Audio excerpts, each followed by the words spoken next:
Thanks, Mike. Well, last night's effort to compromise on a tax cut bill and funding for education collapsed at the Capitol. The governor and the House Speaker announced the breakdown of talks last night. The governor saying he is not optimistic that there will be a tax cut bill passed this year to help more than 2 million Minnesotans possibly facing tax increases. The governor also saying he is not optimistic there will even be a budget bill this year, which includes funding for everything from the opioid crisis to elder abuse to school safety. In just minutes, we will hear from Speaker Kurt Dowd, but right now we are honored to have Governor Mark Dayton live in studio. Thank you so much, Governor Dayton, for coming in. Glad to be here. Thank you. All right, you have called this the worst session you have ever seen, and you've seen a few rough ones. Why is that? And the Republicans say you're to blame. I'm guessing you disagree with that. Well, big money's prevailed time after time. You know, the pharmaceutical industry is not going to have to pay a nickel to deal with the opioid crisis. It's going to come out of taxpayers' dollars, general fund. The nursing home chains are getting watered down version there. We're getting 400 calls a week still with people with problems with the nursing homes, their loved ones. The tax bill provides $200 million tax exempt to multinational corporations who are repatriating their foreign profits that even the Republican Congress voted to tax. So, I mean, it's just one time after another, the moneyed interests to take one over against the people of Minnesota. I haven't seen it happen to this extent in my 40 years. At a news conference on Monday, again last night, you made it very clear you're not going to sign a tax cut bill unless you get $138 million of emergency funding to help 59 school districts that have deficits. It doesn't look like the Republicans are going to give you that. They say this is not a crisis. You disagree. Well, they should talk to the school districts that are facing deficits and others that are on the brink. I mean, I just find it incredible that they can give $200 million of tax-exempt, tax-free money to multinationals for repatriating, but they can't come up with $138 million to help our schools avoid draconian cuts for teachers and curriculum starting next fall. You know, I think a lot of people are probably watching us and thinking, my goodness, the legislature's been in session for 3 months. You're over there at the Capitol. And really, none of the big bills are going to get done, it looks like right now. You only have about 13 hours. Well, I think they'll get them done. They're going to pass them their way, send them to me. Are you going to sign them? Well, we'll see. I mean, I said I'm not going to sign the tax bill because if there's not the education money part of it, and furthermore, it's a bad bill because it is giveaway to multinational corporations, and even the individual tax cuts go much higher for the upper income than for lower income. And, you know, so it's a bad bill in its own right, but I've said I'm not going to. And they, you know, they won't negotiate. They're saying we're just going to, you know, go back, get our bill, and send it the way we want it. Right, but the supplemental budget bill, this budget bill, you might sign it. If they strip out the remaining 60 policy measures that have no business being in that bill, it's supposed to be a budget bill.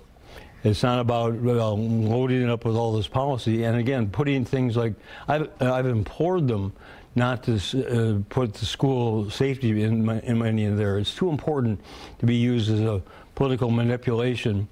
It should be standalone.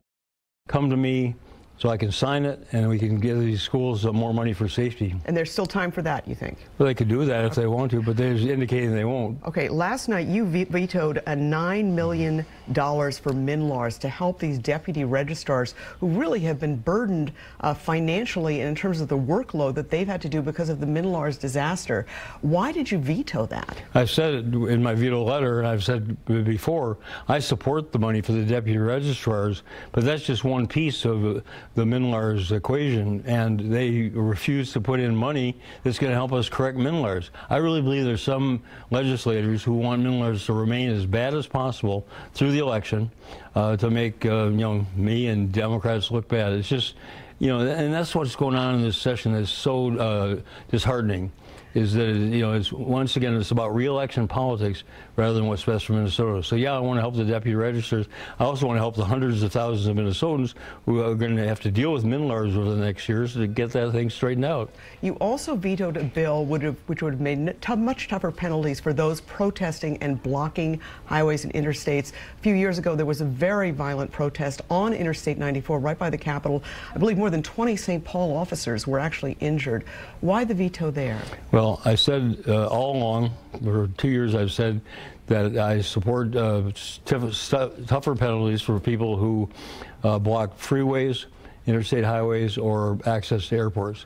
But they've included transit, and the language is such that if it's something tends to cause something to happen, well, if you're going to put a gross misdemeanor charge on someone, it's got to be about more than tends to. It's got to be explicit, and it's got to be explicit what it is.